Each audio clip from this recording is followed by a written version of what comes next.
శ్రీ సాయిరామ్. శ్రీ గురుదేవ దత్త. ప్రార్థన. ఓం గం గణపతాయ నమః. ఓం శ్రీ సరస్వతే నమః.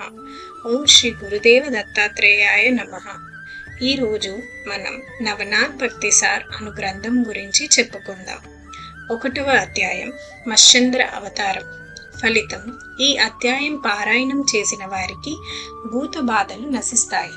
ధర్మం అధర్మానికి బలి అవుతున్నప్పుడు, పాపం పెరిగినప్పుడు ఆ యుగంలో సజ్జనులను రక్షించి దుష్టులను నశింపచేయడానికి భగవాన్ శ్రీ మహావిష్ణువు అవతరిస్తారు.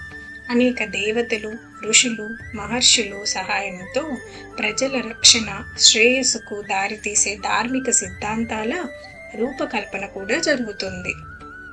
శ్రీకృష్ణ భగవానుడి అవతార కాలం అయిన ద్వాపర యుగం అంత్యములో కలియుగంలో జరగబోయే విషయాల కోసం ప్రణాళికలు వేశారు.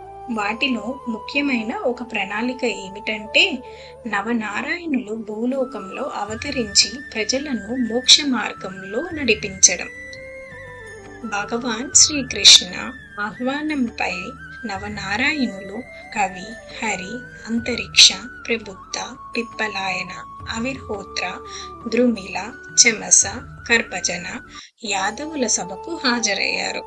అక్కడ భగవాన్ శ్రీకృష్ణుడు వారు ఎప్పుడు, ఎక్కడ, ఎలా అవతరిస్తారో అనే ప్రణాళికలను వివరించారు. కవి మత్స్యేంద్రుడిగా, హరి గోరక్షగా, అంతరిక్ష జలంధరగా, ప్రబుద్ధ కణిఫిగా, పిప్పలాయన చర్పటిగా, అవిర్హోత్ర నాగనాథ్గా, ద్రుమిల భర్తరిగా, గహినిగా, చమస రేవణగా, అదేవిధంగా శ్రీకృష్ణుడు జ్ఞానేశ్వర్ మహారాజ్, శంకరుడు నివృత్తి, బ్రహ్మ సోపానగా, యోగమాయ ముక్తాబాయిగా, ఉద్ధవుడు నామదేవ్, మారుతి రామదాస్గా, వాల్మీకి తులసీదాసుగా, జాంబవంతుడు నరహరి, శుక్రుడు కబీరుగా, బలరాముడు పుండలికగా, కూబ్జా జానాబాయిగా మరియు ఇతర మహానుభావులు కూడా భవిష్యత్తులో అవతరించి ప్రజలకు ధర్మం, భక్తి, జ్ఞానం, యోగం, మోక్షం వంటి విషయాలను బోధిస్తారని శ్రీకృష్ణుడు ప్రకటించారు. ఇది భవిష్యత్తు కోసం రూపొందించిన గొప్ప దైవ ప్రణాళిక. తర్వాత నవనారాయణులు రాజాచల్ పర్వతంపై ధ్యానంలో లీనమయ్యారు. కొంతకాలం తరువాత కవి నారాయణుడు యమునా నదిలో ఒక చేప గర్భంలో అవతరించారు. ఆ సమయానికి నదీ తీరంలో భగవాన్ శంకరుడు పార్వతీదేవికి ఆత్మజ్ఞానం బోధిస్తున్నారు. ఆ ఉపదేశం చేప గర్భంలో నుండే కవి నారాయణుడు శ్రద్ధగా విన్నాడు. ఆ శబ్దాలు విని శంకరుడు వెంటనే అది ఎవరో గుర్తించి కవికి ఆశీర్వాదం ఇచ్చారు. అలాగే భవిష్యత్తులో దత్తాత్రేయ స్వామి వారి నుండి బోధలు పొందుతారని ఆయన వాగ్దానం చేశారు. కొంతకాలానికి ఆ చేప గుడ్లు పెట్టింది. అందులో ఒక పెద్ద గుడ్డు పగిలి అందులో నుంచి మానవ శిశువు బయటకి వచ్చి బిక్కరగా ఏడ్చాడు. ఆయనే కవి నారాయణుడు, మత్స్యేంద్ర మహారాజు. దాన్ని చూసి అక్కడున్న పక్షులు, కొంగలు భయంతో ఎగిరిపోయాయి. శిశువు మాత్రం ఏడ్పుని ఆపలేదు. ఆ సమయానికి అక్కడ సమీపంలో ఒక మత్స్యకారుడు, కామికుడు అనే అతడు తన భార్య శారద్వతతో నివసించేవాడు. వారికి పిల్లలు లేరు. ఆయన నదీ తీరానికి వచ్చి ఆ శిశువుని చూసి హృదయం ఆనందంతో నిండిపోయింది.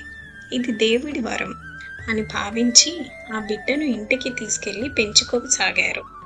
ఆ దంపతులు అతనిని అపారమైన ప్రేమతో పెంచి అతనికి మత్స్యేంద్ర అని పేరు పెట్టారు. మత్స్యేంద్ర బాల్యం, కరుణామయ హృదయం.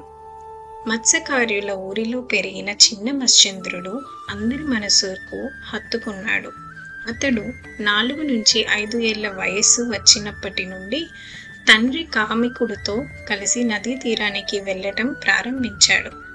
తండ్రి ప్రతిరోజు చేపలు పట్టి తీరంలో పెట్టిన బుట్టలో వేసేవాడు. మత్స్యేంద్రుడు మాత్రం ఆ బుట్ట దగ్గర కూర్చొని పక్షుల నుండి చేపలను కాపాడేవాడు.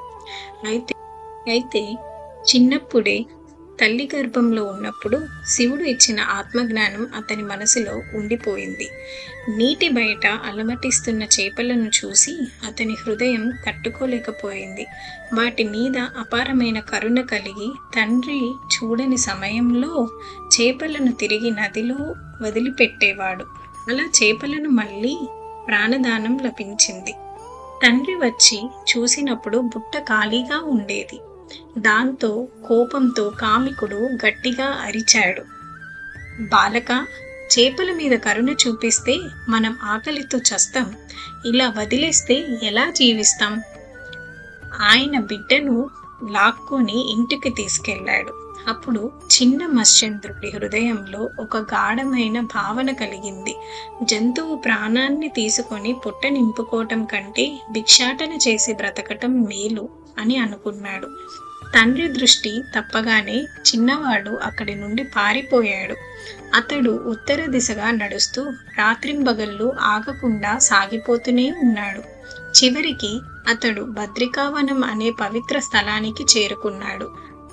ఆనందమైన ఆ వాతావరణాన్ని చూసి అతని మనసు సంతోషించింది. ఇదే ఆ స్థలం. శివుడు నేను గర్భంలో ఉన్నప్పుడు చెప్పినది. నేను ఇక్కడ కూర్చొని ధ్యానం చేయాలి అని భావించాడు. అప్పుడు అతని వయసు కేవలం 5 ఏళ్ళు మాత్రమే. ఆ 5 ఏళ్ల బాలుడు ఆ పవిత్ర ప్రదేశంలో కూర్చొని ధ్యానంలో, తపస్సులో లీనమయ్యాడు. ప్రథమ అధ్యాయం సమాప్తం. జై గురుదత్త.